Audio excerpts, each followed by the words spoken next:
In this video, I'll guide you through how to sign into your Airtable account. Whether you're just getting started with Airtable or you haven't logged in for a while, I'll walk you through each part of the sign-in process so you can access your workspace smoothly and without confusion.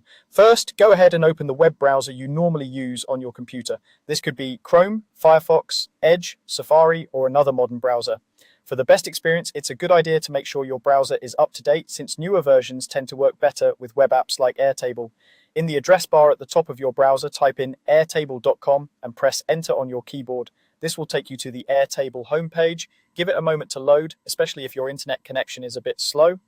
Once the Airtable website has fully loaded, look towards the top right-hand corner of the page. You should see a button labeled Sign In. This is the button you'll use anytime you already have an account and you just want to log back in.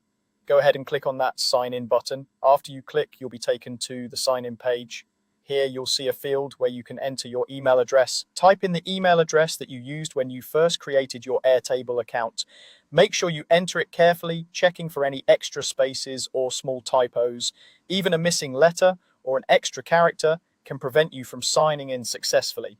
Below the email field, you'll see a field for your password. Click into that box and type in the password associated with your Airtable account. As you type, the characters will usually appear as dots or asterisks, which is normal and is there to help protect your information. Take your time and make sure the password is correct, paying attention to uppercase and lowercase letters, numbers, and any symbols. Passwords are case sensitive, so password and password would be treated as two different passwords.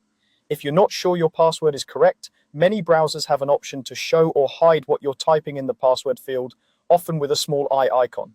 You can use that temporarily to double check what you've entered, especially if you tend to make typing mistakes. Just remember to hide it again if other people can see your screen. Once your email and password are both entered correctly, look for the sign in button on the page. Click that button to continue.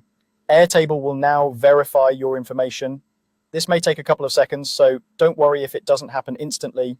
If your email and password match an existing Airtable account, you'll be taken into your Airtable workspace. This is where you'll see your bases, tables, and any projects you've been working on. From here, you can start creating new bases, editing existing ones, or collaborating with your team. If you run into an error, such as an incorrect password message, double check what you've entered and try again. If needed, you can use the Forgot Password option on the sign-in page to reset it. But as long as your details are correct, following these steps will sign you into your Airtable account and get you back to your work quickly and easily.